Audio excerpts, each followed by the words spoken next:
로스앤젤레스 비모 스타디움에 그 화려한 조명이 막 할리우드 영화 시사회처럼 팡팡 터지고 그 검정과 금색의 유니폼을 입은 파도 같은 관중들 사이로 수천 개의 7번 유니폼이 빛나는 장면.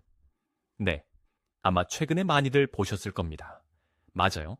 이 이야기를 듣고 계신 여러분도 아마 최근 스포츠 기사나 소셜미디어 피드에서 비슷한 영상 한 번쯤은 스쳐 지나가면 보셨을 텐데요. 그렇죠. 보통은 어느 유명 선수가 미국에 가서 인기를 끌고 있구나 정도를 생각하고 넘기시기 쉽죠. 네. 그런데 오늘 우리가 파헤쳐 볼 건 그런 흔한 뻔한 스포츠 뉴스가 아닙니다. 안녕하세요 여러분.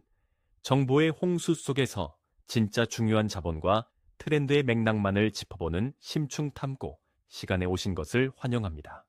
반갑습니다. 오늘 이 대화에 함께하고 계신 여러분은 아마도 글로벌 시장의 거대한 흐름을 남들보다 한 발 앞서 파악하고 싶으신 분들일 겁니다. 네, 오늘 다루게 될 자료가 정말 흥미롭습니다. 자, 이 내용을 하나씩 풀어보죠.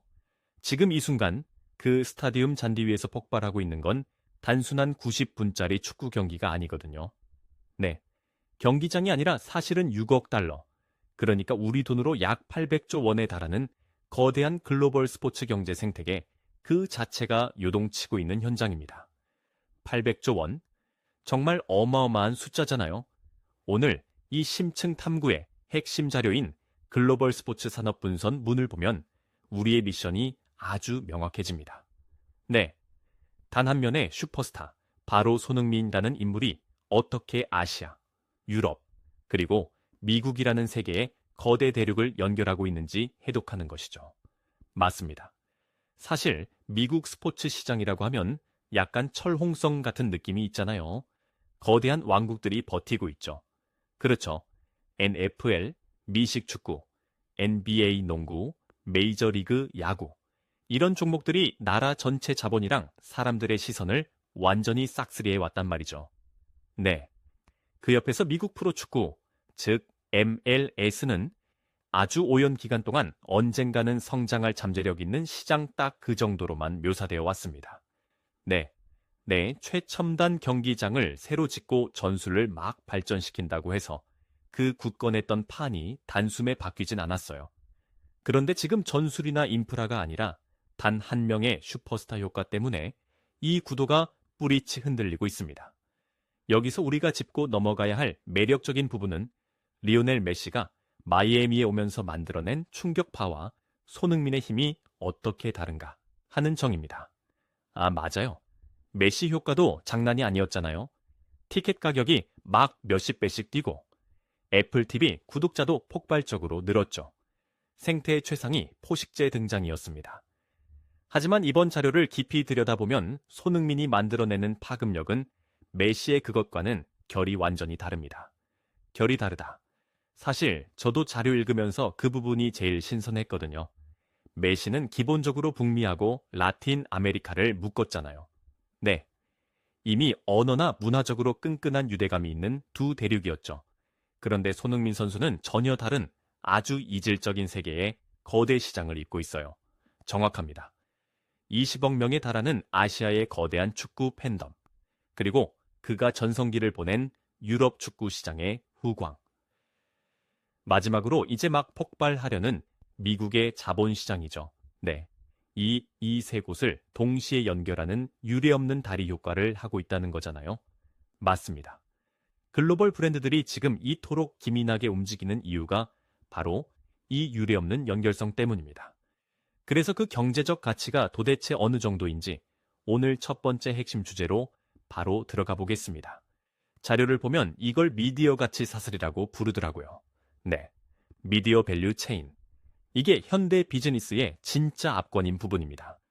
여러분, 지금 스마트폰으로 콘텐츠 소비하시는 방식을 한번 머릿속으로 떠올려 보세요. 캘리포니아에서 손흥민 선수가 기가 막힌 거를 딱 넣었다고 쳐보죠. 그 하나의 플레이가 경기장에 머무는 시간은 길어야 몇 초. 아주 찰나입니다. 네, 그런데 단 몇 분 만에 방콕의 틱톡 피드를 점령하고 도쿄의 유튜브 트렌딩에 올라가고 로스앤젤레스나 서울의 인스타그램으로 쉴 새 없이 퍼져나가잖아요. 그게 바로 단순한 브랜드 노출이 아니라 시스로 굴러가는 하나의 거대한 미디어 가치 사슬이라는 증거입니다. 이건 그냥 꼴장면 하나가 아니에요. 저는 인구 통계 숫자 보고 소름이 돋았거든요. 네, 한국 인구가 5천만 명, 일본이 1억 2천만 명, 그리고 동남아시아 전체가 무려 6억 명입니다.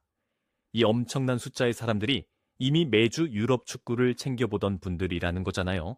말 그대로 훈련된 콘텐츠 소비자. 맞습니다. 수십 년간 잉글랜드 프리미어 리그를 향해 있던 이 거대한 팬층의 관성이 단 한 명의 선수를 따라 일제히 미국 MLS로 이동하는 겁니다. 와, 그렇게 되면 MLS 입장에서는 진짜 글로벌 마케팅 비용 하나도 안 들이고 국내 상품에서 글로벌 상품으로 체급이 확 바뀌어버리는 거네요. 완벽하게 들어맞는 분석입니다. 결국 경기 시간은 딱 90분이지만 콘텐츠는 24시간 순환하죠. 맞아요. 우리도 축구 끝나면 민 찾아보고 인터뷰 영상 보고 24시간 내내 소비하잖아요. 네. 이 시대의 가장 비싼 화폐는 돈이 아니라 소비자의 주의 어텐션입니다. 누가 시장의 주의를 소유하느냐가 곧 6억 달러 패권의 주인을 결정합니다. 자, 여기서 이야기가 정말 흥미로워집니다. 이게 우리의 두 번째 주제인데요. 기업들이 더 이상 리그라는 무대에 투하지 않는다는 거예요. 과거에는 리그나 구단에 천문학적인 돈을 썼죠. 튼튼한 무대를 만들면 선수들은 그 위에서 춤을 추고 관중은 무대를 샀으니까요. 근데 지금은 무대가 아니라 철저하게 개인, 즉 배우한테 투자하고 있습니다. 운동선수로 보지 않습니다. 걸어다니는 일인 미디어, 살아있는 미디어 플랫폼으로 본다는 거죠. 이 대목에서 우리는 아주 중요한 질문을 하나 던져야 합니다. 전 세계에 축구 잘하는 선수는 널렸는데 왜 하필 손흥민인가? 왜 손흥민인가? 네. 춘천의 작은 소년에서 프리미어리그 최고의 스타가 되기까지의 서사도 훌륭하지만 진짜 이유는 따로 있습니다. 소사도 정말 언더독 스토리로 완벽하지만 아까 자료 읽으면서 저도 딱 무릎을 쳤던 단어가 있어요. 바로 브랜드 안전성. 정확합니다. 브랜드 세이프티. 현대 마케팅 시장에서 이건 단순한 리스크 관리가 아니라 생존의 문제입니다. 요즘 캔슬 컬처 시대잖아요. 수천만 달러짜리 광고 찍어 놨는데 모델이 스캔들 하나 터트리면 하룻밤 새 재더미가 되니까요. 네, 서울의 한 광고 책임자 인터뷰가 이 본질을 찌릅니다. 팬들은 재능만이 아니라 인격을 요구한다라고 말이죠. 진짜 공감해요. 뛰어난 실력은 기본이고 스캔들 없이 겸손하고 사생활 깨끗한 희소성. 이 두 가지 조건. 그러니까 폭발적인 글로벌 화제성과 완벽한 안전성을 동시에 갖춘 플랫폼은 전 세계를 통틀어도 몇 명 없습니다. 듣고 보니 고개가 끄덕여집니다. 그냥 사람 좋아서 광고 많이 찍는 게 아니었어요. 철저하게 계산된 자본의 논리였네요. 네. 그래서 이게 다 무슨 의미일까요? 네. 어떤 브랜드의 결합 말씀하시는 거죠? 맞습니다. 미국 시장 내에서 손흥민이라는 플랫폼과 결합할 브랜드가 누가 될 것인가 하는 권력 싸움입니다. 와, 이건 진짜 넷플릭스 정치 드라마보다 훨씬 치열한 서사 전쟁이겠는데요. 네, 마이클 조던과 나이키, 호날두와 CR7의 사례처럼 이 거대한 생태계를 누가 차지할 것인가 하는 다툼이죠. 아까 잠깐 언급됐지만 애플이 MLS와 맺은 중계권 계약이요. 저 진짜 놀랬잖아요. 10년에 25억 달러. 네. 하나로 약 3조 원이 넘는 엄청난 규모점. 애플이 군치 90분짜리 축구 중계하려고 그 돈을 썼을 리는 일는 없고요. 뉴욕 맨해튼의 유리회의실에 앉아있는 마케팅 전략가의 시선에서 봐야 합니다. 그 전략가의 말처럼 이건 더 이상 축구가 아닙니다. 더 이상 축구가 아니다. 그러면 뭘까요? 글로벌 소비자의 흐름을 통제하는 초거대 게임이죠. 스트리밍 플랫폼이 생존하려면 사람들이 앱을 열 이유가 필요하니까요. 락인 효과. 퇴근하고 지친 사람들이 굿, 이 애플 TV 앱을 켜게 만들 인물과 얼굴이 필요한 거군요. 바로 그겁니다. 메시가 1단계 킬러 콘텐츠였다면 아시아와 유럽을 끌어들일 2단계 얼굴로 손흥민의 가치가 측정되는 겁니다. 규모에 압도당하네요. 계약서가 대본이 되고 선수는 가장 비싼 배우가 되는 철저한 자본주의 게임. 그런데 이거 조금 무섭지 않나요? 네. 이것을 더 큰 그림과 연결해 본다면 당연히 서늘한 그림자를 마주하게 됩니다. 어떤 그림자죠? 금융세계의 오랜 경고인 집중 리스크입니다. 컨센트레이션 리스크. 주식할 때 흔히 말하는 계란을 한 바구니에 담지 말라. 그거랑 비슷한 맥락이네요. 맞습니다. 소조 원에 달하는 자본과 거대한 생태 전체가 분산되지 않고 오직 한 명의 인간에게 집중될 때 취약성을 뜻합니다. 한 명의 인간에게 모든 걸 건다. 역사적 데이터가 증명하는 사례들이 있죠. 네. 자료에 아주 구체적으로 나옵니다. 1993년에 마이클 조던이 첫 은퇴를 선언했을 때를 보시죠. 그때 NBA TV 시청률이 완전히 급감했잖아요. 파트너사들도 타격 엄청 났고요.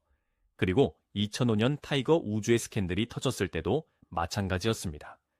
게토레이나 EA 스포츠 같은 브랜드들이 앞다투어 광고 끊으면서 수십억 달러가 허공으로 증발해 버렸죠.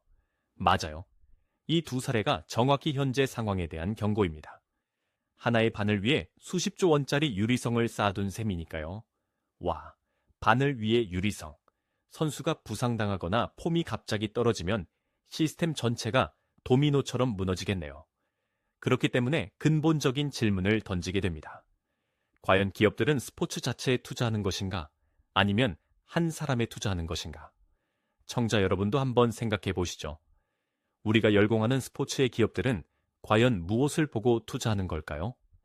이 막대한 집중 리스크를 다 알면서도 뛰어드는 이유가 뭘까요? 위험한 줄 알면서도 아시아의 20억 소비자를 포기할 수는 없기 때문이겠죠. 그 흐름에 뒤처지는 시장 도태가 진짜 공포니까요. 자, 정말 숨가쁘게 달려왔습니다. 오늘 우리가 다룬 핵심 흐름들을 갈무리해 볼 시간인데요. 네, 현대 스포츠 경제 현주소가 아주 선명해졌습니다. 오늘날의 슈퍼스타는 단순히 그라운드의 골짜기가 아닙니다. 수억 명의 아시아 팬덤을 미국 대륙으로 이동시키는 거대한 미디어 가치 사슬이자 무결점의 플랫폼이죠. 이 지식이 왜 여러분에게 중요한지 다시 한번 짚고 싶습니다. 네, 여러분 내일 아침 출근길에 비즈니스 뉴스나 스포츠 기사를 보실 때 시야가 완전히 달라지실 겁니다. 맞습니다. 단순한 인기가 아니라 화면 속 하나의 플레이 너머로 전 세계 자본과 소비자가 어떻게 이동하고 교체하는지 그 흐름을 보게 되셨을 테니까요. 오늘 대화는 여기서 정리되지만 이 자료들이 남긴 여운을 바탕으로 여러분께 마지막 화두를 하나 던지고 싶습니다. 좋은 생각입니다. 아까 논의했던 집중 리스크와 브랜드 안전성 개념을 확장해 볼 수 있겠네요. 네, 한 인간에게 수십억 달러의 가치가 집중되는 것이 피할 수 없는 현대 경제의 방식이라면 이 시스템의 취약점은 너무나 분명합니다. 그렇죠. 선수는 인간이니까 나이를 먹고 다칠 수도 있죠. 예측 불가능한 스캔들 위험도 안고 있고요. 그러는 여러분, 이 다음 단계의 시장은 과연 어떤 모습일까요? 다음 단계의 시장이라. 완벽한 브랜드 안전성을 갖추고 24시간 필요를 모른 채 미디어를 장악할 수 있는 인물. 설마? 네. AI나 가상 인플루언서가 미래의 슈퍼스타 자리를 완벽하게 대체하여 이 거대한 경제의 심장이 되는 날이 오지 않을까요? 그럴 수도 있겠네요. 인간의 리스크가 완전히 제거된 시장. 우리가 열광하는 스포츠의 진정한 가치는 인간의 불완전성과 그것을 이겨내는 땀에 있는 것일까요? 아니면 완벽하게 통제된 시장의 숫자 위에 있는 것일까요? 오늘 대화가 끝난 후 꼭 한번 깊이 생각해 볼 만한 날카로운 질문입니다. 오늘 우리가 나눈 심층 탐구가 여러분의 지적 통찰력을 한 단계 높여주었기를 바랍니다. 다음 시간에도 흥미로운 자료와 함께 돌아오겠습니다. 함께 해주셔서 감사합니다.